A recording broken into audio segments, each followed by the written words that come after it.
Friends, southern റെയിൽവേയുടെ പുതിയൊരു notification വന്നിട്ടുണ്ടായിരുന്നു. അപ്പോൾ ഇതിലേക്ക് നിങ്ങൾക്ക് 10ാം ക്ലാസ് കഴിഞ്ഞവർക്ക് അപ്ലൈ ചെയ്യാൻ പറ്റും. അതുപോലെ തന്നെ ITI കഴിഞ്ഞവരാണെങ്കിൽ അവർക്ക് അപ്ലൈ ചെയ്യാൻ പറ്റും. അതുപോലെ തന്നെ +2 കഴിഞ്ഞവർക്കും അപ്ലൈ ചെയ്യാൻ പറ്റും. അങ്ങനെ വിവിധ ക്വാളിഫിക്കേഷൻ വെച്ചിട്ട് നിങ്ങൾക്ക് ഇതിലേക്ക് അപ്ലൈ ചെയ്യാം. അതിൻ്റെ അപ്രൻറ്റിഷിപ്പ് വാക്കൻസിലേക്കാണ് വിളിച്ചിരിക്കുന്നത്. അപ്പോൾ റെയിൽവേയിൽ അപ്രൻറ്റിഷിപ്പ് ചെയ്താൽ നമുക്ക് ഗ്രൂപ്പ് ഡിയിലേക്ക് വിളിക്കുന്ന സമയത്ത് ആ ഗ്രൂപ്പ് ഡിയുടെ വാക്കൻസിയുടെ 20% വാക്കൻസി ഈ പറയുന്ന റെയിൽവേയിൽ അപ്രൻറ്റിഷിപ്പ് ചെയ്തവർക്ക് മാറ്റി വെച്ചിട്ടുണ്ട്. അപ്പോൾ അതിനെക്കുറിച്ചിട്ടൊക്കെ നമ്മൾ ആ ഒരു വീഡിയോയിൽ പറഞ്ഞിട്ടുണ്ട്. ഓൾറെഡി നമ്മൾ നോട്ടിഫിക്കേഷൻ വീഡിയോ ചെയ്തിട്ടുണ്ട്. ഇന്നത്തെ വീഡിയോ നമ്മൾ എങ്ങനെയാണ് ഇതിലേക്ക് ഓൺലൈനായിട്ട് ഫോം ഫില്ല് ചെയ്യേണ്ടത് എന്നതിനെ കുറിച്ചിട്ടാണ് വീഡിയോ കാണിക്കുന്നത്. അപ്പം നമ്മുടെ നോട്ടിഫിക്കേഷൻ വീഡിയോ നിങ്ങൾക്ക് ലഭിക്കുന്നതിനായിട്ടൊക്കെ നമ്മുടെ ചാനലിൽ നിങ്ങൾ കയറുക. ജസ്റ്റ് നിങ്ങൾക്കിവിടെ കാണാം, നമ്മുടെ channel GSC eligible home page കയറിയാൽ നിങ്ങൾക്ക് വീഡിയോസ് എന്നുള്ളത് സെലക്ട് ചെയ്താൽ മതി. ഇവിടെ കാണാൻ നിങ്ങൾക്ക് ഒരു ദിവസം മുൻപാണ് നമ്മൾ ആ വീഡിയോ ചെയ്തത്. സദേൺ റെയിൽവേ വാക്കൻസി അവിടെ കാണാൻ നിങ്ങൾക്ക് SSLC അതല്ലെങ്കിൽ +2 അതല്ലെങ്കിൽ IT. അപ്പോൾ SSLC മാത്രം വെച്ചിട്ട് അപ്ലൈ ചെയ്യാം, അതുപോലെ തന്നെ +2 മാത്രം വെച്ചിട്ട് അപ്ലൈ ചെയ്യാം, ഇനി ITI മാത്രം വെച്ചിട്ട് അപ്ലൈ ചെയ്യാൻ പറ്റും. അപ്പോൾ വിവിധ ക്വാളിഫിക്കേഷൻ വെച്ചിട്ട് നിങ്ങൾക്ക് ഇതിലേക്ക് അപ്ലൈ ചെയ്യാൻ പറ്റും. അപ്പോൾ ഇതിലേക്ക് എക്സാമോ കാര്യങ്ങളൊന്നുമില്ല. അപ്പോൾ ഇതിൽ ഞാൻ ഗ്രൂപ്പ് ഡി നമുക്ക് എങ്ങനെയാണ് ലഭിക്കുന്നത് എന്നതിനെ കുറിച്ചിട്ടും അതെങ്ങനെ മാറ്റി വെച്ചിരിക്കുന്നു അതിൻ്റെ പെർസെൻറ്റേജ് കാര്യങ്ങളൊക്കെ കുറിച്ചിട്ട് അതിൽ പറയുന്നുണ്ട് കേട്ടോ. 3518 വാക്കൻസിയാണ് നമ്മുടെ കേരളത്തിൽ. നമുക്ക് പാലക്കാട് ഡിവിഷനിലും അതുപോലെ ട്രിവാൻഡ്രം ഡിവിഷനിലൊക്കെ വാക്കൻസി ഉണ്ട്. അപ്പോൾ ഇതിലേക്ക് നിങ്ങൾക്ക് താല്പര്യം ഉണ്ടെങ്കിൽ നിങ്ങൾ എന്ത് ചെയ്യുക, വീഡിയോ നോട്ടിഫിക്കേഷൻ വീഡിയോ മുഴുവൻ കാണണം. അപ്പോൾ അതിലാണ് ഇതിൻ്റെ എഡ്യൂക്കേഷൻ ക്വാളിഫിക്കേഷൻ, ഏജ് ലിമിറ്റ്, അതുപോലെ തന്നെ വാക്കൻസി തുടങ്ങിയിട്ടുള്ള A to Z selection method തുടങ്ങിയുള്ള കാര്യങ്ങളൊക്കെ വിശദമാക്കുന്നുണ്ട്. അതുകൊണ്ട് നിങ്ങൾ എന്ത് ചെയ്യുക, വീഡിയോ സ്കിപ്പ് ചെയ്യാതെ മുഴുവനായിട്ടും കാണുക കേട്ടോ. നോട്ടിഫിക്കേഷൻ വീഡിയോ മുഴുവനായിട്ടും കാണുക. എന്നതിന് ശേഷം നിങ്ങൾക്ക് അപ്ലൈ ചെയ്യണമെന്നുണ്ടെങ്കിൽ നമ്മളിപ്പം പറഞ്ഞുകൊണ്ടിരിക്കുന്ന വീഡിയോ നിങ്ങൾ എന്ത് ചെയ്യുക, മുഴുവനായിട്ടും കാണുക. ഓക്കെ, അപ്പോൾ ഇതിലേക്ക് അപ്ലൈ ചെയ്യുന്നതിനായിട്ട് നിങ്ങൾ ചെയ്യേണ്ടത് ഇത്ര മാത്രം. നമ്മുടെ വീഡിയോയുടെ ഡിസ്ക്രിപ്ഷനിൽ ഞാൻ അപ്ലൈ നൗ എന്ന് പറഞ്ഞിട്ട് ലിങ്ക് കൊടുക്കും. അപ്പോൾ ആ ലിങ്കിൽ നിങ്ങൾ ക്ലിക്ക് ചെയ്യുന്ന സമയത്ത് നിങ്ങൾക്ക് ഇവിടെ കാണാൻ പറ്റും സദേൺ റെയിൽവേ അപ്രന്റീസ്ഷിപ്പ് റിക്രൂട്ട്മെൻറ്റ് പറഞ്ഞിട്ട് കാണാൻ പറ്റും. അപ്പോൾ ഇവിടുന്ന് താഴെ സ്ക്രോൾ ഡൗൺ ചെയ്യുക. ഇമ്പോർട്ടൻറ്റ് ഡീറ്റെയിൽസും ഡേറ്റ്സും കാര്യങ്ങളൊക്കെ ഇവിടെ തന്നെ കൊടുത്തിട്ടുണ്ട്. 2025 സെപ്റ്റംബർ 25 വരെ നിങ്ങൾക്ക് എന്ത് ചെയ്യാം, ഇതിലേക്ക് അപ്ലൈ ചെയ്യാവുന്നതാണ് ലാസ്റ്റ് ഡേറ്റ് കേട്ടോ. ഓക്കെ, മറ്റു ഡീറ്റെയിൽസും വാക്കൻസിയും അങ്ങനെയുള്ള കാര്യങ്ങളൊക്കെ ഷോർട്ടാക്കി ഇതിൽ കൊടുത്തിട്ടുണ്ട്. അങ്ങനെ താഴെ സ്ക്രോൾ ഡൗൺ ചെയ്താൽ നിങ്ങൾക്ക് ഇവിടെ കാണാം ഇമ്പോർട്ടൻറ്റ് ലിങ്ക്സ് കാണാം. ഇതിൽ നോട്ടിഫിക്കേഷൻ നിങ്ങൾക്ക് ഇവിടെ നിന്ന് ഡൗൺലോഡ് ചെയ്തെടുക്കാം. ഓക്കെ, ജസ്റ്റ് ഇവിടെ ക്ലിക്ക് ചെയ്താൽ ഓപ്പൺ ആക്കി തരാം നോട്ടിഫിക്കേഷൻ. ഇതാണ് നോട്ടിഫിക്കേഷൻ കേട്ടോ, നിങ്ങൾക്ക് സ്ക്രീനിൽ കാണാൻ പറ്റുക. ഓക്കെ, ഇതാണ് നോട്ടിഫിക്കേഷൻ. അപ്പോൾ ഈ നോട്ടിഫിക്കേഷനെ കുറിച്ചിട്ട് ഞാൻ കംപ്ലീറ്റ് ആയിട്ട് അതിൽ A to Z കാര്യങ്ങൾ നമ്മൾ വീഡിയോ ചെയ്തിട്ടുണ്ട്. അത് നമ്മുടെ ചാനലിൽ കയറിയാൽ നിങ്ങൾക്ക് ഇവിടെ കാണാൻ പറ്റും. അതുപോലെ ഞാനിവിടെ ഐ ബട്ടണിലും കൊടുക്കാം കേട്ടോ, നിങ്ങൾക്ക് ഐ ബട്ടണിലും കൊടുക്കുന്നുണ്ട്. അപ്പോൾ അതിൽ ക്ലിക്ക് ചെയ്താൽ നിങ്ങൾക്ക് ആ വീഡിയോ കാണാം. നേരെ നമുക്ക് എന്ത് ചെയ്യാം, അപ്ലൈ ചെയ്യുന്ന കാര്യങ്ങളിലേക്ക് വരാം. അപ്പോൾ ഇവിടെ കാണാം നിങ്ങൾക്ക് അപ്ലിക്കേഷൻ ഫോം എന്ന് പറഞ്ഞിട്ട് കാണാം. ഈ അപ്ലിക്കേഷൻ ഫോമിൻ്റെ നേരെ നിങ്ങൾക്ക് ഇവിടെ കാണാൻ ക്ലിക്ക് ചെയ്യുന്നത് കാണാം. അത് ഓപ്പൺ ആക്കാം. ന്യൂ ടാബ് ഓപ്പൺ ആക്കുന്നു. അപ്പോൾ അതിൽ ക്ലിക്ക് ചെയ്താൽ എങ്ങനെ വരും നിങ്ങൾക്ക് ഇവിടെ കാണാൻ പറ്റും. Southern railway engagement of act apprentice notification 1/2025 എന്നിട്ട് ഇവിടെ കാണാൻ പറ്റും. നിങ്ങൾക്ക് date and time of closing കാണാൻ പറ്റും. 25/9/2025 5 മണി വരെ, ഈവനിങ് 5 മണി വരെയാണ് നമുക്ക് സമയം ഉണ്ടാകുക. ഓക്കെ, അപ്പോൾ ഇവിടെ നോട്ടിഫിക്കേഷൻ ഇവിടെ നിന്ന് നിങ്ങൾക്ക് ഡൗൺലോഡ് ചെയ്യാം. അപ്പോൾ ആദ്യമായിട്ട് വരുന്നവരാണെങ്കിൽ രജിസ്റ്റർ ചെയ്യുക. ഇനി ഓൾറെഡി നമ്മൾ രജിസ്റ്റർ ചെയ്താൽ നമുക്ക് ലോഗിൻ ചെയ്യാനുള്ള ഓപ്ഷൻ ഇവിടെ ഉണ്ട്. നമ്മൾ രജിസ്റ്റർ എന്നുള്ള ബട്ടൺ ക്ലിക്ക് ചെയ്യുന്നു. രജിസ്റ്റർ എന്നുള്ള ബട്ടൺ ക്ലിക്ക് ചെയ്യുന്ന സമയത്ത് നിങ്ങളിപ്പോൾ കേരളത്തിലാണ് കൊടുക്കാൻ ഉദ്ദേശിക്കുന്നതെങ്കിൽ നിങ്ങൾ യൂണിറ്റ് സെലക്ട് ചെയ്യുമ്പോൾ സിഗ്നൽ ആൻഡ് ടെലികോം വർക്ക്ഷോപ്പ് എന്നുള്ളത് നോക്കുക. അപ്പോൾ ഇതിൻ്റെ വാക്കൻസി കാര്യങ്ങളൊക്കെ ഈ നോട്ടിഫിക്കേഷനിൽ പറയുന്നുണ്ട് കേട്ടോ. വാക്കൻസി ഓരോ ഡിവിഷൻ വൈസ് വാക്കൻസീസ് ഒക്കെ നോട്ടിഫിക്കേഷനിൽ പറയുന്നുണ്ട്. നിങ്ങൾ നോട്ടിഫിക്കേഷൻ വീഡിയോ എന്തായാലും കാണുക. പിന്നെ ഇത്തരം വീഡിയോസ് കാര്യങ്ങളൊക്കെ നിങ്ങൾക്ക് പെട്ടെന്ന് ലഭിക്കുന്നതായിട്ട് നമ്മുടെ ചാനൽ സബ്സ്ക്രൈബ് ചെയ്യുക, ബെല്ലൈക്കൻ എനേബിൾ ചെയ്യാനും മറക്കണ്ട കേട്ടോ. ഇപ്പോൾ നോട്ടിഫിക്കേഷനിൽ നമുക്ക് പാലക്കാട് ഡിവിഷൻ ഇവിടെ കാണാം. പാലക്കാട് ഡിവിഷനിൽ നമുക്ക് 410 വാക്കൻസിയും, ഇനി ട്രിവാൻഡ്രം ഡിവിഷനാണ് നിങ്ങൾക്ക് ഇവിടെ കാണാൻ പറ്റും. ട്രിവാൻഡ്രം ഡിവിഷനാണെങ്കിൽ 300 വാക്കൻസിയാണ് കേട്ടോ. അപ്പോൾ അവിടെയുള്ള ട്രേഡുകൾ കാര്യങ്ങളൊക്കെ നിങ്ങൾക്ക് ഇവിടെ കാണാൻ പറ്റും. അപ്പോൾ അതൊക്കെ നോക്കുക നിങ്ങൾ. അപ്പോൾ ഇപ്പോൾ നിങ്ങൾക്ക് നമ്മുടെ കേരളത്തിലുള്ള വാക്കൻസിയിലേക്കാണ് അപ്ലൈ ചെയ്യാൻ താല്പര്യമെങ്കിൽ നിങ്ങൾ ഇവിടെ സെലക്ട് യൂണിറ്റ് എന്നുള്ള സെലക്ട് ചെയ്യേണ്ടത്. നിങ്ങൾക്ക് അവിടെ കാണാം സിഗ്നൽ ആൻഡ് ടെലികോം വർക്ക്ഷോപ്പ് എന്നുള്ളതാണ് നിങ്ങൾ സെലക്ട് ചെയ്യേണ്ടത്. അതിനുശേഷം അപ്ലൈയിങ് ആസ് എന്നുള്ളിടത്ത് നിങ്ങൾ ഫ്രഷർ ആണെങ്കിൽ, അതായത് നിങ്ങൾക്ക് ഈ പറയുന്ന 10ാം ക്ലാസ് അല്ലെങ്കിൽ +2 വെച്ചിട്ട് അപ്ലൈ ചെയ്യുകയാണെങ്കിൽ ഫ്രഷർ എന്നുള്ളത് നിങ്ങൾ കൊടുക്കാം. അതായത് നിങ്ങളുടെ യോഗ്യത 10ാം ക്ലാസ് അതല്ലെങ്കിൽ +2 ആണ് എങ്കിൽ നിങ്ങളുടെ ഫ്രഷർ എന്ന് കൊടുക്കാം. ഇനി അതല്ല നമ്മൾ ട്രേഡ് ITI കഴിഞ്ഞവരാണെങ്കിൽ IT എന്നുള്ളത് കൊടുക്കാം. ഞാനവിടെ IT ആണ് കൊടുത്ത് കാണിക്കുന്നത്. ഇവിടെ സെലക്ട് ഡിവിഷൻ കാണാം. നിങ്ങൾക്ക് സെലക്ട് ഡിവിഷനിൽ നിങ്ങൾ കൊടുക്കേണ്ടത് അവിടെ കാണാം. നിങ്ങൾക്ക് ട്രിവാൻഡ്രം ഡിവിഷൻ കാണാം, അതുപോലെ പാലക്കാട് ഡിവിഷൻ കാണാം. അപ്പോൾ ഒരു ഉദ്യോഗാർത്ഥിക്ക് ഏതെങ്കിലും ഒരു യൂണിറ്റിലേക്ക് ഒരു ഡിവിഷനിലേക്ക് അപ്ലൈ ചെയ്യാൻ പറ്റുള്ളൂ കേട്ടോ. ഒന്നിലധികം യൂണിറ്റിലേക്കോ ഒന്നിലധികം ഡിവിഷനിലേക്കോ ഒന്നും അപ്ലൈ ചെയ്യാൻ പറ്റില്ല. പ്രത്യേകം ശ്രദ്ധിക്കുക നിങ്ങൾ. അപ്പോൾ ഞാനിപ്പോൾ അവിടെ പാലക്കാട് ഡിവിഷനാണ് കൊടുക്കുന്നത്. പാലക്കാട് നിന്ന് അവിടെ സെലക്ട് ചെയ്തു. അതിനുശേഷം അവിടെ ട്രേഡ് ഞാൻ അവിടെ കൊടുക്കുന്നത് പ്ലംബറാണ് കൊടുക്കുന്നത് വിചാരിക്കുക. ഓക്കെ, നിങ്ങൾക്ക് അതിൽ കാണാം അവിടെ പാലക്കാട് വാക്കൻസി കാണാം, ഏതൊക്കെ ട്രേഡാണ് ഒഴിവുള്ളതെന്ന് കാണാൻ പറ്റും. അപ്പോൾ നിങ്ങളുടെ ട്രേഡ് ഏത് ഡിവിഷനിലാണ് ഒഴിവ് വെച്ചാൽ നിങ്ങൾക്ക് ആ ഒരു ഡിവിഷനിലേക്ക് നിങ്ങൾക്ക് കൊടുക്കാൻ പറ്റും കേട്ടോ. ഓക്കെ, അപ്പോൾ നിങ്ങളുടെ ട്രേഡ് ഉണ്ടോ നോക്കുക നിങ്ങൾ നോട്ടിഫിക്കേഷൻ നോക്കിയിട്ട്. അപ്പോൾ നോട്ടിഫിക്കേഷനിൽ വ്യക്തമായിട്ട് കൊടുക്കും കേട്ടോ. ഓരോന്നിതാ ഇപ്പം ഇവിടെ കാണാൻ ട്രിവാൻഡ്രം ഡിവിഷനിലാണെങ്കിൽ ഏതൊക്കെ ട്രേഡാണെന്ന് ഇവിടെ കാണാം. അതുപോലെ പാലക്കാടും അതുപോലെ തന്നെ തൃശ്ശി ഒക്കെ ഓരോന്നും കൊടുത്തിട്ടുണ്ട്. അപ്പോൾ അത് നോക്കിയിട്ട് നിങ്ങൾ ഡിസൈഡ് ചെയ്യുക എവിടെയാണ് നിങ്ങളുടെ വേക്കൻസി ഉള്ളതെന്ന് കൂടുതൽ. അപ്പോൾ അതിന് ശേഷം ഞാനിവിടെ പ്ലംബർ എന്നുള്ളത് കൊടുക്കുന്നു. അതിന് ശേഷം ഈ ഡീറ്റെയിൽസ് ഒക്കെ കൊടുത്തതിന് ശേഷം പ്രൊസീഡ് ടു നെക്സ്റ്റ് പേജ് എന്നുള്ള ക്ലിക്ക് ചെയ്യുന്നു. അത് നമ്മളൊന്നുകൂടെ കൺഫർമേഷൻ ചോദിക്കും, ഓക്കെ എന്ന് കൊടുക്കുക. അങ്ങനെ ഓക്കെ എന്ന് കൊടുത്താൽ നമ്മൾ കൊടുത്ത ഡീറ്റെയിൽസ് നമ്മൾ സെലക്ട് ചെയ്ത യൂണിറ്റും അതുപോലെ തന്നെ ഡിവിഷൻസും കാര്യങ്ങളൊക്കെ ഇവിടെ കാണാൻ പറ്റും നിങ്ങൾക്ക്. ഓക്കെ, പാലക്കാട് IT ആണ് നമ്മൾ എടുത്തിരിക്കുന്നത്, പ്ലംബർ ആണ് എന്നുള്ള കാര്യങ്ങളൊക്കെ അവിടെ കൊടുത്തിട്ടുണ്ട്. ഇനി ഇവിടെ സ്റ്റെപ്സ് ടു അപ്ലൈ എന്നുള്ളതിൽ എനിക്ക് 6 സ്റ്റെപ്പാണുള്ളത്. അതിൽ ഒന്നാമത്തെ നമ്മൾ ഡിക്ലറേഷൻ റീഡ് ചെയ്യുക, പിന്നെ ആപ്ലിക്കേഷൻ ഫോം ഫില്ല് ചെയ്യുക, പിന്നെ റിവ്യൂ കൺഫേം ചെയ്യുക, പിന്നെ സ്റ്റെപ്പ് 4 1 ടൈം പാസ്വേഡ് കിട്ടും, അത് വെച്ച് നമ്മൾ ആപ്ലിക്കേഷൻ സബ്മിറ്റ് ചെയ്യുക. ഓക്കെ, പിന്നെ പേയ്മെൻറ്റ് ചെയ്യുക. ഓക്കെ, പിന്നെ പ്രിൻ്റ് എടുക്കുക. നമ്മളെ ഈ പറയുന്ന അപ്ലൈ ചെയ്ത് കഴിഞ്ഞാൽ പ്രിൻ്റ് എടുക്കുക. 6 സ്റ്റെപ്പാണ് വരുന്നത്. അപ്പോൾ ഈ ഡിക്ലറേഷൻ ഇതൊക്കെ നിങ്ങൾ വായിക്കുക. എന്നിട്ട് നിങ്ങൾ ഇത് വായിച്ച് യെസ് എന്ന് കൊടുത്തിട്ട് ക്ലിക്ക് ചെയ്യുക to fill new application form എന്നുള്ളതിൽ ക്ലിക്ക് ചെയ്യുക. അങ്ങനെ ക്ലിക്ക് ചെയ്യുന്ന സമയത്ത് നിങ്ങൾക്കിവിടെ കാണാം വീണ്ടും കുറച്ച് ഇൻസ്ട്രക്ഷൻ കാര്യങ്ങളൊക്കെ ഉണ്ട്. ഇതൊക്കെ ജസ്റ്റ് നല്ല രീതിയിൽ റീഡ് ചെയ്യുക. ആപ്ലിക്കേഷൻ ഫീൻ്റെ കാര്യങ്ങളൊക്കെ കുറിച്ചിട്ട് പറയുന്നുണ്ട്. യെസ് എന്ന് കൊടുക്കുക. വീണ്ടും proceed to fill application form എന്നുള്ള ക്ലിക്ക് ചെയ്യുക. അങ്ങനെ ക്ലിക്ക് ചെയ്യുമ്പോൾ നിങ്ങൾക്കിവിടെ കാണാൻ പറ്റും ഇവിടെ നമുക്ക് ഫുൾ നെയിം കൂടെ കൊടുക്കാം. നമ്മുടെ SSLC ബുക്കിൽ എങ്ങനെയാണോ നമ്മുടെ പേര് അതേപോലെ നിങ്ങൾ കൊടുക്കണം. അത് മേ ബി ചിലപ്പോൾ നമുക്ക് ഇനിഷ്യൽ ഉണ്ടാകാം, ഇല്ലാതിരിക്കാം, അതൊന്നും നമ്മൾ നോക്കണ്ട. SSLC ബുക്കിൽ നിങ്ങൾക്ക് വിത്ത് ഇനീഷ്യൽ ആണെങ്കിൽ ഇനീഷ്യലോട് കൂടി കൊടുക്കുക. ഇനി അതല്ല നിങ്ങൾക്ക് ഇനീഷ്യൽ ഇല്ലാതെയാണ് നിങ്ങളുടെ SSLC ബുക്കിലെങ്കിൽ നിങ്ങൾ അതേപോലെ കൊടുക്കുക കേട്ടോ. എങ്ങനെയാണെന്ന് വെച്ചാൽ അതേമാതിരി കൊടുക്കുക. പിന്നെ നിങ്ങളുടെ ഫാദറിൻ്റെ പേര്, പിന്നെ സെലക്ട് നാഷണാലിറ്റി അവിടെ സെലക്ട് ചെയ്യുക. എൻ്റർ റിലീജിയൻ, ഓക്കെ, ഹിന്ദു മുസ്ലിം ഏതായിരിക്കും നിങ്ങൾ മതം ഏതായിരിക്കും അത് സെലക്ട്, അത് നിങ്ങൾ അവിടെ ടൈപ്പ് ചെയ്യുക. Then select category, male or female ഏതായിരിക്കും നിങ്ങൾ അതിനനുസരിച്ച് സെലക്ട് ചെയ്യാം. ദെൻ നിങ്ങൾ മാരീഡ് ആണോ അൺമാരീഡ് ആണോ ചിലത് സെലക്ട് ചെയ്യാം. പിന്നെ കമ്മ്യൂണിറ്റി SC ST OBC അങ്ങനെയുള്ള കാൻഡിഡേറ്റ്സ് ആണെങ്കിൽ അതിനനുസരിച്ച് അവർ സെലക്ട് ചെയ്യാം. ഇപ്പോൾ ഇൻ കേസ് നമ്മൾ OBC അല്ലെങ്കിൽ SC ST ഒക്കെ നമ്മളിവിടെ സെലക്ട് ചെയ്യുന്ന സമയത്ത് നിങ്ങൾക്ക് ആ സർട്ടിഫിക്കറ്റിൻ്റെ നമ്പർ കാര്യങ്ങളൊക്കെ ഇതിൽ കൊടുക്കണം കേട്ടോ. അപ്പോൾ നമ്മുടെ കയ്യിൽ വാലിഡ് ആയിട്ടുള്ള സർട്ടിഫിക്കറ്റ് ഉണ്ടായിരിക്കണം എന്ന് സാരം. ഓക്കെ, അപ്പോൾ അതിനെക്കുറിച്ചിട്ടൊക്കെ ഞാൻ നോട്ടിഫിക്കേഷൻ വീഡിയോയിൽ അതിൻ്റെ വാലിഡിറ്റി കാര്യങ്ങളൊക്കെ പറഞ്ഞിട്ടുണ്ട്. നോട്ടിഫിക്കേഷൻ വീഡിയോ നിങ്ങൾ കാണാം കേട്ടോ. അപ്പോൾ OBC ആണെങ്കിൽ OBC നോൺ ക്രിമിനൽ സർട്ടിഫിക്കറ്റ് ആണ്. പിന്നെ ആ സർട്ടിഫിക്കറ്റ് നമ്മൾ എന്ത് ചെയ്യണം, താലൂക്ക് നിശ്ചയം വാങ്ങണം. സെൻട്രലിൻ്റെ പർപ്പസിന് വേണ്ടിയിട്ടായിരിക്കണം, പ്രത്യേകം ശ്രദ്ധിക്കുക. അപ്പോൾ അത് നിങ്ങൾ OBC എന്ന് കൊടുത്താൽ സർട്ടിഫിക്കറ്റ് നമ്പർ, സർട്ടിഫിക്കറ്റ് ഇഷ്യൂ ചെയ്ത ഡേറ്റ് ഒക്കെ സർട്ടിഫിക്കറ്റ് ഉണ്ടാകും, അത് കൊടുക്കുക. പിന്നെ പ്ലേസ് ഓഫ് ഇഷ്യൂ, പിന്നെ ഇഷ്യൂഡ് ബൈ ആരാണ്, തഹസിൽദാർ ഇത് കൊടുക്കാം. പിന്നെ മൊബൈൽ നമ്പർ ഇവിടെ കൊടുക്കാം. ഓക്കെ, ഞാനിപ്പോൾ ജനറലായിട്ടാണ് കാണിക്കുന്നത്. ഇവിടെ മൊബൈൽ നമ്പർ കൊടുക്കുക, നിങ്ങളുടെ ഇമെയിൽ അഡ്രസ്സും കൊടുക്കുക. എന്നിട്ട് പ്രൊസീഡ് ടു നെക്സ്റ്റ് പേജ് എന്നുള്ളത് കൊടുക്കുക. ഞാൻ ഈ ഡീറ്റെയിൽസ് ഒക്കെ ഫില്ല് ചെയ്തിട്ട് അടുത്ത പേജിലേക്ക് കാണിക്കാം. ഇപ്പോൾ ഞാനിവിടെ ഡീറ്റെയിൽസ് കാര്യങ്ങളൊക്കെ കൊടുത്തു. ഇനി ഇവിടെ പ്രൊസീഡ് ടു നെക്സ്റ്റ് പേജ് എന്നുള്ളത് ക്ലിക്ക് ചെയ്യുന്നു. അങ്ങനെ ക്ലിക്ക് ചെയ്യുമ്പോൾ നമ്മൾ ഈ ഒരു പേജിലേക്ക് വരും. ഇവിടെ നമ്മൾ അഡ്രസ്സും പിന്നെ അങ്ങനെയുള്ള കാര്യങ്ങളും പിന്നെ ഫോട്ടോ അപ്ലോഡ് ചെയ്യുക അങ്ങനെയുള്ള കാര്യങ്ങളൊക്കെയാണ്. ജസ്റ്റ് ഞാൻ കാണിക്കാം. അപ്പോൾ ആദ്യം നമ്മൾ അഡ്രസ്സ് കൊടുക്കുക. അവിടെ കമ്മ്യൂണിക്കേഷൻ അഡ്രസ്സാണ് ഇവിടെ കൊടുക്കേണ്ടത് കേട്ടോ. നിങ്ങളുടെ പോസ്റ്റൽ അഡ്രസ്സാണ് ഇവിടെ കൊടുക്കേണ്ടത്. ഓക്കെ, അത് ഇവിടെ കൊടുക്കുക. അതിനുശേഷം നമ്മൾ സെലക്ട് സ്റ്റേജ്, അത് വീട്ടുപേര്, വീട്ടു നമ്പർ അങ്ങനെയുള്ള കാര്യങ്ങളൊക്കെ കേട്ടോ. ഓക്കെ, അതിനുശേഷം സെലക്ട് സ്റ്റേറ്റ് കൊടുക്കാം. അതിനുശേഷം ഡിസ്ട്രിക്റ്റ് കൊടുക്കാം. ഓക്കെ, അതിനുശേഷം പിൻകോഡ് കൊടുക്കാം. എന്നതിന് ശേഷം നിങ്ങളുടെ ആധാർ നമ്പർ കൊടുക്കണം. ഓക്കെ, അപ്പോൾ ആധാർ നമ്പർ ഇവിടെ അടിച്ചു കൊടുക്കാം. അതിന് ശേഷം ഫോട്ടോ അപ്ലോഡ് ചെയ്യാം. അപ്പോൾ ഫോട്ടോ ഇവിടെ ആക്സെപ്റ്റഡ് അതിൻ്റെ ഒരു ഫോർമാറ്റ് ഇവിടെ കൊടുത്തിട്ടുണ്ട് കേട്ടോ. നല്ല ക്ലിയർ ആയിരിക്കണം, നമ്മുടെ ഫേസ് നല്ല രീതിയിൽ കവർ ചെയ്യുന്ന രീതിയിലുള്ള ഫോട്ടോ ആയിരിക്കണം എന്നുള്ളത് പ്രത്യേകമായിട്ട് വരാം. അത് കളർ പാസ്പോർട്ട് ഫോട്ടോഗ്രാഫ് ആയിരിക്കണം. അതിൻ്റെ ഡയമെൻഷൻ 3.5 സെൻറ്റിമീറ്റർ ഇൻറ്റു 4.5 സെൻറ്റിമീറ്റർ ഉണ്ടായിരിക്കണം. ഓക്കെ, 2 മാസത്തിൻ്റെ ഉള്ളിൽ എടുത്ത ഫോട്ടോ ആയിരിക്കണം. JPG ഫോർമാറ്റ് ആയിരിക്കണം. 75 KB ഫയൽ സൈസ് കൂടാൻ പാടില്ല എന്നുള്ളതാണ്. പിന്നെ നിങ്ങളുടെ 2 ചെവികളൊക്കെ എന്താണ് ഫോട്ടോയിൽ വ്യക്തമായിട്ട് വിസിബിൾ ആകുന്ന രീതിയിലുള്ളൊരു ഫോട്ടോ ആയിരിക്കണം കേട്ടോ. നിങ്ങൾക്കിവിടെ കാണാൻ പറ്റും. അതിൻ്റെ മാതൃക അവിടെ കൊടുത്തിട്ടുണ്ട്. അവർ ഈ ശരിയിട്ട രീതിയിൽ നിങ്ങൾക്കിവിടെ കാണാം. നിങ്ങളുടെ 2 ചെവിയൊക്കെ നല്ല രീതിയിൽ വിസിബിൾ ആകുന്ന രീതിയിലായിരിക്കണം. ഓക്കെ, ഇങ്ങനെയുള്ള കാര്യങ്ങളൊക്കെ നമ്മളിവിടെ ശ്രദ്ധിക്കുക. അപ്പോൾ ഞാനിതിലൊരു എക്സാമ്പിൾ ഒരു ഫോട്ടോ ഇതിൽ ആഡ് ചെയ്ത് കാണിക്കാം. ഞാനിതിൽ ഫോട്ടോ ആഡ് ചെയ്തു. അപ്പോൾ നിങ്ങൾ ഇതിപ്പോൾ ഞാനൊരു എക്സാമ്പിൾ നിങ്ങൾക്ക് കാണിക്കുന്നതിന് വേണ്ടി മാത്രം ചെയ്താണ്. അപ്പോൾ നമ്മുടെ തന്നെ ഒരു ഇമേജ് റീസൈസർ ടൂൾ ഉണ്ട്. അപ്പോൾ അത് ഞാൻ എന്ത് ചെയ്യാം, നിങ്ങൾക്ക് ആ ഒരു ഇമ്പോർട്ടൻറ്റ് ലിങ്ക്സ് ടാബ് ഉണ്ടല്ലോ നമ്മുടെ ഇവിടെ തരാം കേട്ടോ. നോട്ടിഫിക്കേഷൻ അതായത് ആപ്ലിക്കേഷൻ ഫോമിൻ്റെ താഴെ ഞാൻ ഇതിൽ ആഡ് ചെയ്ത് തരാം അതിൻ്റെ ലിങ്ക് ഡയറക്റ്റ്. അപ്പോൾ അതിലൂടെ നിങ്ങൾക്ക് എന്ത് ചെയ്യാൻ പറ്റും, ഫോട്ടോ റീസൈസ് ചെയ്യാൻ പറ്റും കേട്ടോ. നിങ്ങളുടെ ആവശ്യമുള്ള രീതിയിൽ ക്രോപ്പ് ചെയ്ത് സെറ്റാക്കാൻ പറ്റും.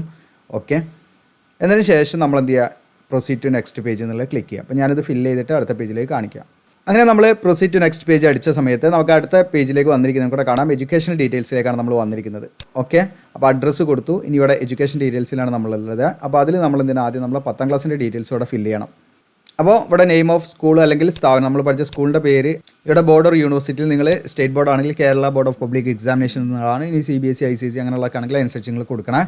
നമ്മളുടെ ഏതാണ് സ്റ്റേറ്റ് എന്നുള്ളത് നമ്മൾ പഠിച്ച സ്റ്റേറ്റ് അത് ഇവിടെ സെലക്ട് ചെയ്യാം. അതിനുശേഷം ഇയർ ഓഫ് എക്സാം നമ്മുടെ സർട്ടിഫിക്കറ്റിലുണ്ടാവും, അത് കൊടുക്കുക നിങ്ങൾ. അതിനുശേഷം സർട്ടിഫിക്കറ്റ് നമ്പർ അല്ലെങ്കിൽ റോൾ നമ്പർ കൊടുത്താലും മതി. നമ്മുടെ രജിസ്റ്റർ നമ്പർ ഉണ്ടല്ലോ, 10ാം ക്ലാസ്സിലെ രജിസ്റ്റർ നമ്പർ ഉണ്ടല്ലോ, അത് കൊടുത്താലും മതി. ഇനി അതല്ലെങ്കിൽ നിങ്ങൾക്ക് സർട്ടിഫിക്കറ്റിലെ നമ്പർ ഉണ്ട് ഏറ്റവും മുകളിൽ ലെഫ്റ്റ് സൈഡ് കേട്ടോ. നമ്മുടെ SSLC സൈഡിലാണെങ്കിൽ ലെഫ്റ്റ് സൈഡിൽ ഏറ്റവും ടോപ്പിൽ നമ്മുടെ അഡ്രസ്സൊക്കെ ഇല്ലേ, അതിൻ്റെ നേരെ മുകളിൽ നമ്പർ ഉണ്ട്, അത് കൊടുത്താലും മതി. ഓക്കെ.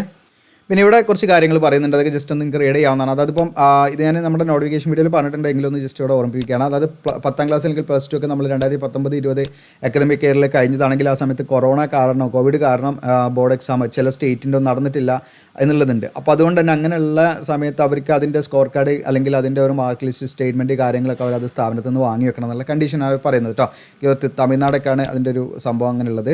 ഇനി അതിൻ്റെ ഓർഡറും നമ്പർ കാര്യങ്ങളും കൂടെ കൊടുത്തിട്ടുണ്ട് കേട്ടോ. ഇനി ഈ ഒരു പാർട്ട് വളരെ ശ്രദ്ധിക്കേണ്ട കാര്യങ്ങളാണ്. കാരണം ഇതിലേക്ക് സെലക്ഷൻ്റെ ഭാഗമായിട്ട് എക്സാമോ അതല്ലെങ്കിൽ എന്താണ് ഇൻ്റർവ്യൂ ഒന്നുമില്ല. ഡയറക്റ്റ് നിങ്ങളെ സെലക്ട് ചെയ്യുന്നതിന് എടുക്കുന്ന ആകെയുള്ളൊരു മാനദണ്ഡം എന്ന് പറയുന്നത് ഇതിലേക്ക് നിങ്ങളുടെ മാർക്കാണ് നോക്കുക.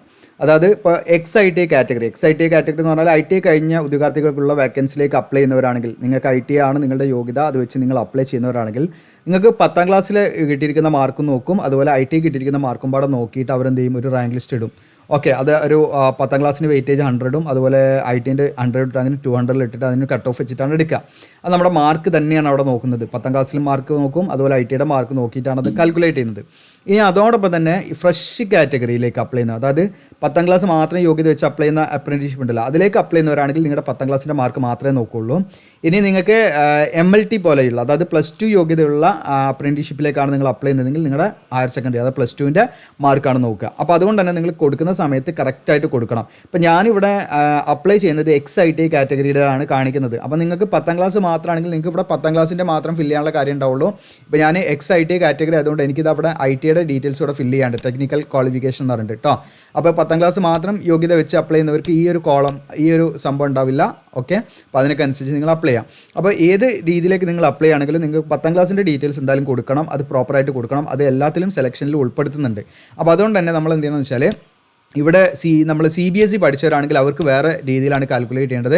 ഇനി നമുക്ക് കേരള സ്റ്റേറ്റ് ബോർഡ് ആണെങ്കിൽ അവർക്ക് പ്രത്യേകമായിട്ട് രീതിയിൽ ഇവിടെ എക്സാമ്പിൾ കൊടുത്തിട്ടുണ്ട്, ആ രീതിയിൽ നമ്മൾ കാൽക്കുലേറ്റ് ചെയ്യണം. അപ്പോൾ അതെങ്ങനെയാണ് കാൽക്കുലേറ്റ് ചെയ്യുന്നതാണ് കാണിക്കുന്നത് കേട്ടോ. അപ്പോൾ ഇവിടെ കാണുമെങ്കിൽ ആദ്യം നമുക്ക് CBSEൻ്റെ ആണ് നമ്മൾ നോക്കുന്നത്. ഇപ്പോൾ നിങ്ങൾ CBSE 10ാം ക്ലാസ് 10th കഴിഞ്ഞവരാണെങ്കിൽ നിങ്ങൾക്ക് ഇവിടെ ഒരു എക്സാമ്പിൾ ആയിട്ട് കൊടുത്തിട്ടുണ്ട്. ആദ്യം നിങ്ങൾ ചെയ്യേണ്ട ഫസ്റ്റ് സ്റ്റെപ്പ് എന്ന് പറയുന്നത്, ഫസ്റ്റ് നിങ്ങൾ ചെയ്യേണ്ടത് ഇവിടെ പറയുന്നുണ്ട്, നിങ്ങൾക്ക് ഇവിടെ കാണാം, add the grade point of all the 5 subjects. അപ്പോൾ നിങ്ങളുടെ 5 സബ്ജക്റ്റിന് നിങ്ങളുടെ സർട്ടിഫിക്കറ്റിൽ ഗ്രേഡ് പോയിന്റ് തന്നിട്ടുണ്ടാവും. ഓക്കെ, നിങ്ങളുടെ സർട്ടിഫിക്കറ്റിൽ ഗ്രേഡ് പോയിന്റ് നിങ്ങൾക്ക് കാണാൻ പറ്റും അവിടെ. ഓക്കെ, നിങ്ങൾക്ക് A1 എന്നൊക്കെ ഉള്ളതിന് അതിൻ്റെ നേരെ എന്താണ് പാരലായിട്ട് നിങ്ങൾക്ക് ഇവിടെ കാണാൻ പറ്റും. അടുത്ത കോളത്തിൽ നിങ്ങൾക്ക് ഗ്രേഡ് പോയിന്റ് കണ്ടിട്ടുണ്ടാവും. ഓക്കെ, ഒന്നിൽ ഗ്രേഡായിട്ടും ഒന്നിൽ ഗ്രേഡ് പോയിന്റ് ആയിട്ടും ഉണ്ടാവും നമ്മുടെ സർട്ടിഫിക്കറ്റിൽ. ഇത് CBSEയുടെ കാര്യമാണ് ഞാൻ പറയുന്നത്, മാറി ചിന്തിക്കരുത്. അപ്പോൾ ഇപ്പോൾ ഫോർ എക്സാമ്പിൾ ഒരു കുട്ടിക്ക് ഇത് അവിടെ എക്സാമ്പിൾ കൊടുത്തിട്ടുണ്ട്, 9 ഒരു സബ്ജക്റ്റിൽ 9 കിട്ടി, അടുത്ത സബ്ജക്റ്റിൽ 8 കിട്ടി. ഇത് ഗ്രേഡ് പോയിന്റ് ആണ് കേട്ടോ ഞാൻ ഇവിടെ എഴുതുന്നത്. അപ്പോൾ നിങ്ങൾ എന്ത് ചെയ്യുക, നിങ്ങളുടെ ഗ്രേഡ് പോയിന്റ് ജസ്റ്റ് എന്ത് ചെയ്യുക, നിങ്ങൾ ആഡ് ചെയ്ത് പോവുക. Okay, then 7, then 10, then 9. ഇത് ജസ്റ്റ് നിങ്ങൾ പ്ലസ് ചെയ്ത് അങ്ങനെ പോവാം. ഞാൻ മൗസ് ഉപയോഗിച്ചിട്ടാണ് കേട്ടോ അതിൻ്റെ ഒരു പെർഫെക്ഷൻ ഉണ്ടാവുള്ളൂ. ഓക്കെ, അപ്പോൾ നമ്മൾ ഇത് ആഡ് ചെയ്താൽ ഇപ്പം ഇവിടെ നമുക്ക് തന്നിരിക്കുന്ന എക്സാമ്പിൾ പ്രകാരം 43 കിട്ടിയിരിക്കുന്നത്, 43. ഓക്കെ, ടോട്ടൽ നമ്മുടെ ഗ്രേഡ് പോയിന്റ് എന്ന് പറയുന്നത് 43. അത് നമ്പർ നിങ്ങൾ എത്തുക.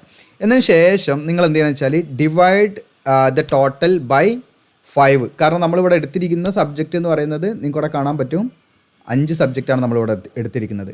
അപ്പോൾ ഈ 5 സബ്ജക്റ്റ് ഉണ്ടായതുകൊണ്ട് നമ്മൾ എന്ത് ചെയ്യണം, 43നെ 5 കൊണ്ട് ഡിവൈഡ് ചെയ്യുക.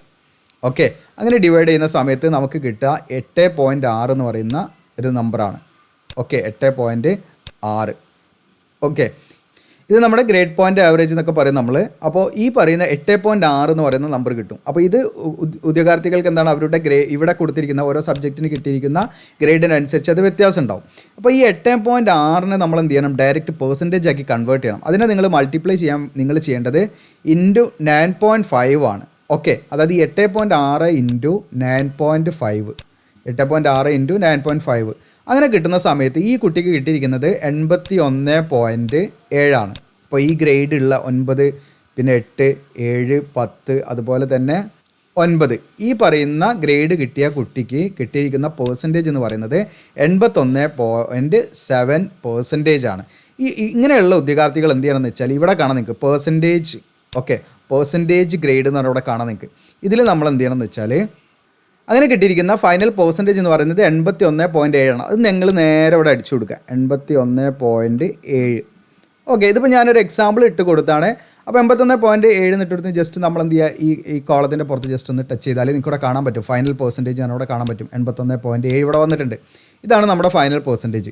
അപ്പോൾ ഞാനിപ്പം പറഞ്ഞിരിക്കുന്ന രീതിയിലാണ് CBSE പഠിച്ച കുട്ടികൾ, ഉദ്യോഗാർത്ഥികൾ എന്ത് ചെയ്യേണ്ടത്. ഓക്കെ, അപ്പോൾ നിങ്ങളുടെ സബ്ജക്റ്റ് ഒന്നുകൂടെ പറയാം. നിങ്ങളുടെ സർട്ടിഫിക്കറ്റിലുള്ള ഗ്രേഡ് പോയിന്റ് നിങ്ങൾക്ക് ഇവിടെ കാണാൻ പറ്റും. ഇതേപോലെ 10ൻ്റെ താഴെ നമ്പർ ആയിരിക്കും. അപ്പോൾ ആ നമ്പർ നിങ്ങൾ എന്ത് ചെയ്യുക, ജസ്റ്റ് ഇങ്ങനെ ആഡ് ചെയ്യുക. എന്നിട്ട് അത് ടോട്ടൽ ആഡ് ചെയ്താൽ നിങ്ങൾക്ക് കിട്ടുന്ന ആ ഒരു ടോട്ടൽ എത്രയാണോ കിട്ടിയിരിക്കുന്നത് അത് എടുക്കുക. നിങ്ങൾ ആ ഒരു നമ്പർ എടുക്കുക, 43 ആണ്. ആ 43നെ നിങ്ങൾ എന്ത് ചെയ്യുക, ഡിവൈഡഡ് ബൈ 5 സബ്ജക്റ്റാണ് ഉണ്ടായിരുന്നത്. അപ്പോൾ 5 സബ്ജക്റ്റ് കൊണ്ട് നമ്മൾ ഡിവൈഡ് ചെയ്യുക. അപ്പോൾ നമുക്ക് 8.6 എന്നുള്ള നമ്പർ കിട്ടും. ഓക്കെ, അപ്പോൾ ഈ 8.6 എന്ന് പറയുന്നത് ഗ്രേഡ് പോയിൻ്റ് ആവറേജ് ആണ്. അപ്പോൾ അതിന് നമ്മൾ എന്ത് ചെയ്യണം, 9.5 എന്ന് പറഞ്ഞൊരു കോമൺ നമ്പർ ഉണ്ട്. ആ നമ്പറിൻ്റെ നമ്മൾ എന്ത് ചെയ്യണം, മൾട്ടിപ്ലൈ ചെയ്യാം. 9.5 × 8.6. അപ്പോൾ നമുക്ക് എന്ത് ചെയ്യും, പെർസെൻറ്റേജ് കിട്ടും 81.7.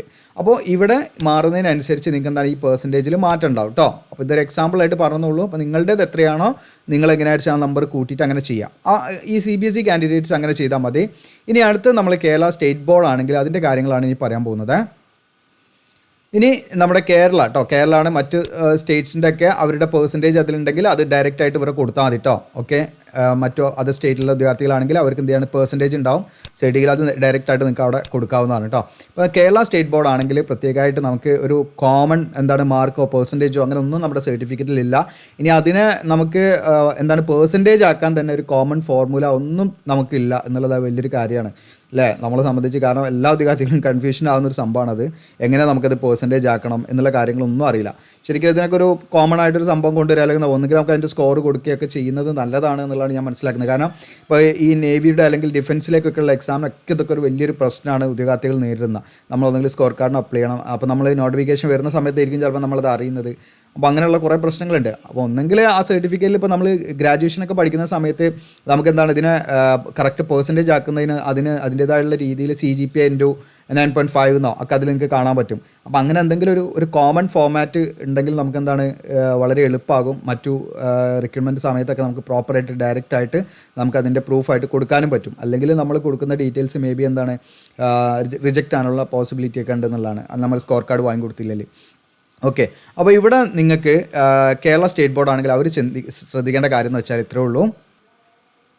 അപ്പോൾ കേരള സ്റ്റേറ്റ് ബോർഡ് ആണെങ്കിൽ അവർ എടുത്തിരിക്കുന്നത് 9 പോയിൻ്റ് സ്കെയിലാണ് കേട്ടോ. 10 വരില്ല, 9 പോയിൻ്റ് സ്കെയിലാണ് വരുന്നത്. 9 ആണ് നമ്പർ മാക്സിമം എന്നുള്ളത് വരുന്നത് കേട്ടോ.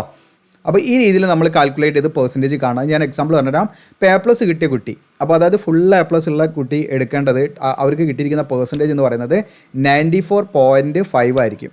ഓക്കെ, 94.5% ആയിരിക്കും ഫുൾ A+ ഉള്ള കുട്ടി ഈ പറയുന്ന പെർസെൻറ്റേജിൽ കൊടുക്കേണ്ടത്. ഇവിടെ കൊടുക്കേണ്ടത് 94.5 എന്ന് പറയുന്ന പെർസെൻറ്റേജ് ആണ്. അപ്പോൾ നമ്മൾ വിചാരിക്കും ഫുൾ A+ അല്ലേ, 100% കൊടുക്കാൻ പറ്റില്ല കേട്ടോ, അങ്ങനെ കൊടുക്കരുത്. അപ്പോൾ ഇവർ പ്രത്യേകമായിട്ട് അതിൻ്റെ ഒരു മിഡ് പോയിൻ്റ് എടുത്തിട്ടാണ് പറയുന്നത്. ഓക്കെ, അപ്പോൾ നമ്മൾ 94.5 എന്നുള്ളതാണ് ഫുൾ A+ ഉള്ള കുട്ടി കൊടുക്കേണ്ടത്. അപ്പോൾ നിങ്ങൾക്ക് ഡൗട്ട് ഉണ്ടാവും, ഫുൾ A+ ഒന്നുമില്ല, B+ ഉണ്ട്, ചിലതിൽ C+ ഉണ്ട്, C ഉണ്ട്. അപ്പോൾ അത് നമ്മൾ എങ്ങനെയാണ് കൊടുക്കുക എന്നുള്ളതാണ് ഇനി അടുത്ത് നോക്കുന്നത്. ഇപ്പോൾ ഞാനിതിൻ്റെ ഒരു എക്സാമ്പിൾ, ഇപ്പോൾ ഒരു കുട്ടിക്ക് വിവിധ ഗ്രേഡുകൾ വന്നാൽ നമ്മൾ എങ്ങനെ കാൽക്കുലേറ്റ് ചെയ്യണം, വളരെ സിമ്പിളാണ്. ജസ്റ്റ് നിങ്ങൾക്ക് കൂടെ കാണാം.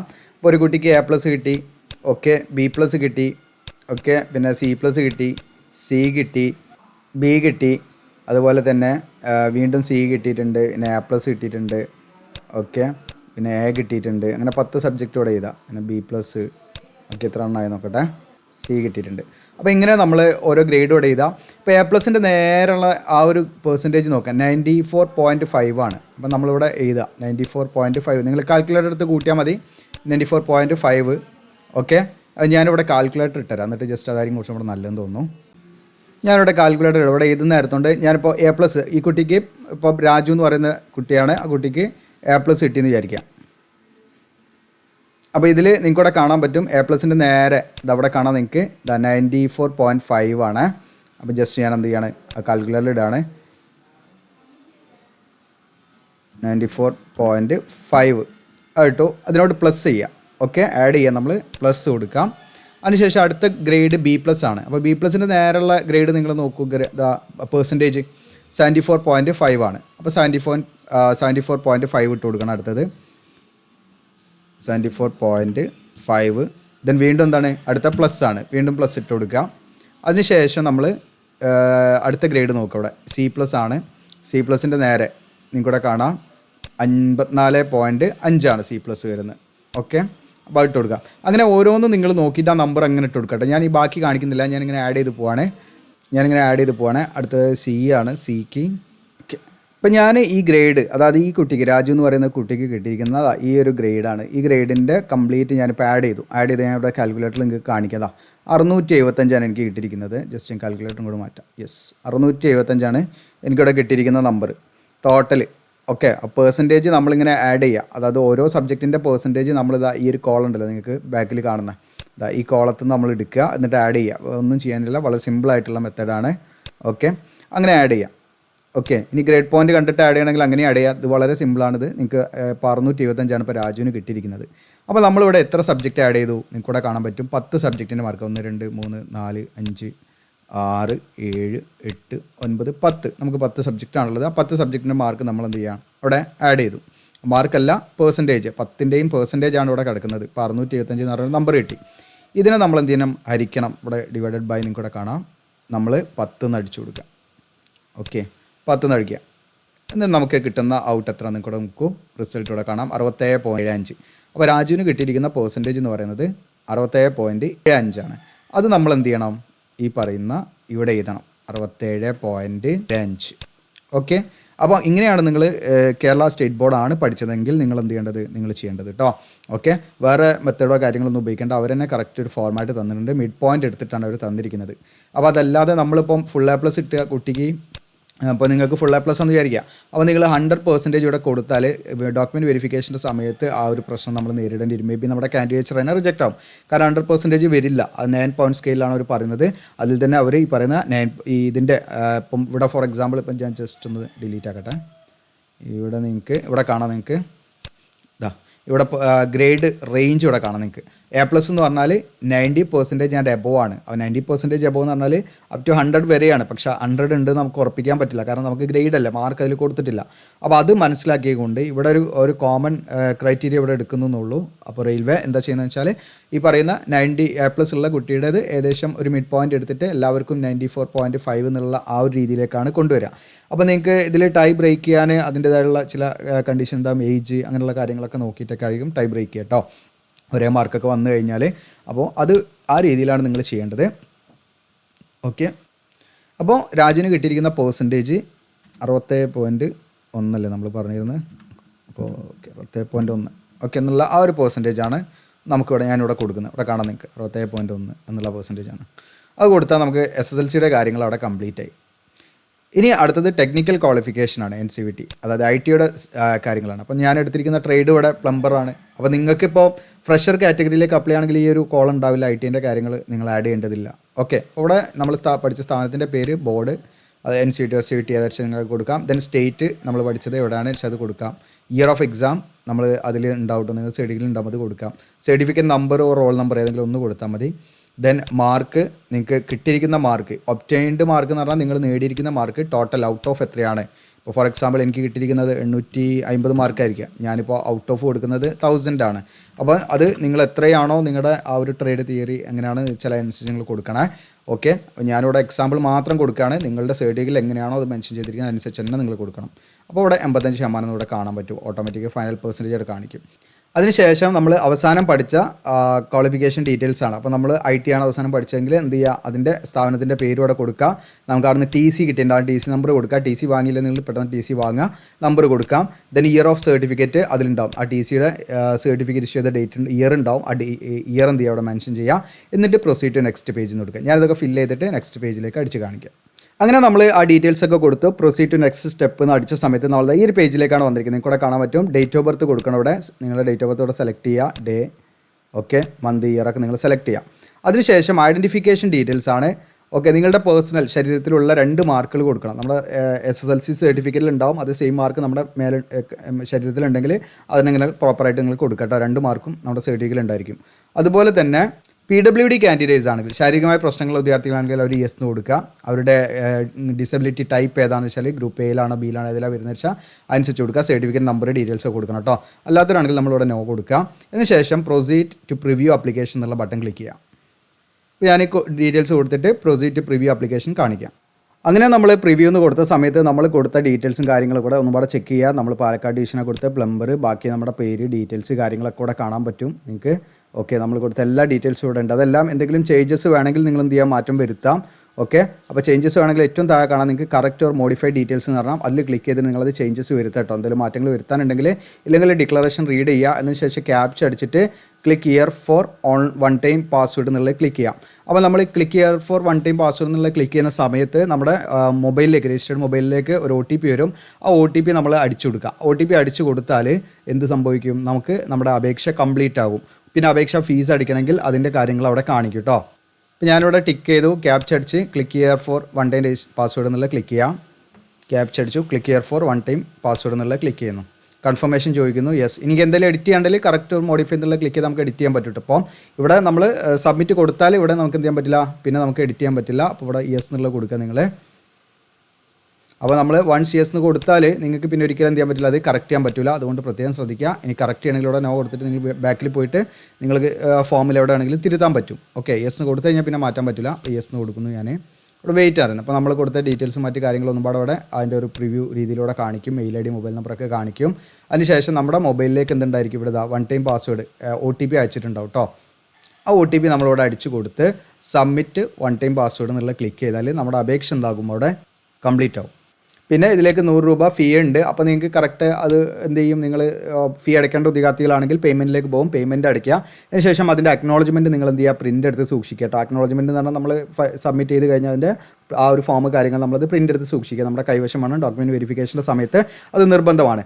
അപ്പോൾ ഇത്രയാണ് നമ്മൾ ചെയ്യുന്നത്. ഇതിപ്പോൾ നമ്മളൊരു ഡെമോ പർപ്പസിന് വേണ്ടി നിങ്ങൾക്ക് എന്താണ് മൊബൈൽ ത്രൂ ഒക്കെ ചെയ്യാൻ ഹെൽപ്പാകുന്നതിന് വേണ്ടി നമ്മൾ എക്സാമ്പിളായിട്ട് കുറച്ച് ഡീറ്റെയിൽസ് കാര്യങ്ങളൊക്കെ കൊടുത്താണ്. അതുകൊണ്ട് തന്നെ നമ്മളിപ്പോൾ ഇത് സബ്മിറ്റ് കൊടുത്ത് വൺ ടൈം പാസ്വേഡ് കൊടുത്ത് സബ്മിറ്റ് ചെയ്താൽ വെറുതെ അവരുടെ എന്താണ് ഒരു ഡാറ്റ ആയിട്ട് ഇത് അവിടെ കിടക്കും. അപ്പോൾ അതിൻ്റെ ആവശ്യമില്ലല്ലോ. ജസ്റ്റ് നിങ്ങൾ എന്ത് ചെയ്യണം, നെക്സ്റ്റ് സ്റ്റെപ്പ് എന്താണ്, നിങ്ങൾ ആ ഒരു OTP അടിച്ച് സബ്മിറ്റ് ആകും. നിങ്ങളുടെ അപ്ലിക്കേഷൻ അവിടെ സബ്മിറ്റ് ആകും. അത് ഫീ അടയ്ക്കേണ്ടവരാണെങ്കിൽ ഫീ അടയ്ക്കാം, അല്ലാത്തവരാണെങ്കിൽ ഫീ അടയ്ക്കേണ്ടതില്ല. ഇപ്പം SC/ST അങ്ങനെയുള്ള കാൻഡിഡേറ്റ്സ്, അപ്പോൾ ആർക്കൊക്കെ ഫീ അടയ്ക്കേണ്ടതെന്നുള്ളതൊക്കെ ഞാൻ നോട്ടിഫിക്കേഷൻ വീഡിയോയിൽ പറയുന്നുണ്ട്. അപ്പോൾ അതിനനുസരിച്ചിട്ട് നിങ്ങൾക്ക് ഫീ ബാധകമല്ലാത്ത വിദ്യാർത്ഥികൾക്ക് അത് ഉണ്ടാവില്ല. അല്ലാത്തവർ എന്ത് ചെയ്യുക, നിങ്ങൾ ഫീ അടിച്ചിട്ട് നിങ്ങൾ എന്ത് ചെയ്യുക, ഇതിൻ്റെ അക്നോളജ്മെൻറ്റ് കറക്റ്റായിട്ട് നിങ്ങളത് പ്രിൻ്റ് എടുത്ത് കയ്യിൽ സൂക്ഷിക്കുക കേട്ടോ. ഇത്രയും കാര്യങ്ങളാണ്. വീഡിയോ ഉപകാരപ്രദമാണെങ്കിൽ നിങ്ങളുടെ കൂട്ടുകാരിലേക്ക് മാക്സിമം ഷെയർ ചെയ്യുക. വീഡിയോ ലൈക്ക് ചെയ്യുക, ഹൈപ്പ് ചെയ്യാനൊക്കെയുള്ള ഒരു ഓപ്ഷൻ ഉണ്ട്, അത് യൂസ് ചെയ്യുക. പിന്നെ നിങ്ങൾക്ക് നമ്മുടെ ചാനലിൻ്റെ മെമ്പർഷിപ്പ് എടുക്കാൻ താല്പര്യം ഉണ്ടെങ്കിൽ എടുക്കാവുന്നതാണ്. Thank you.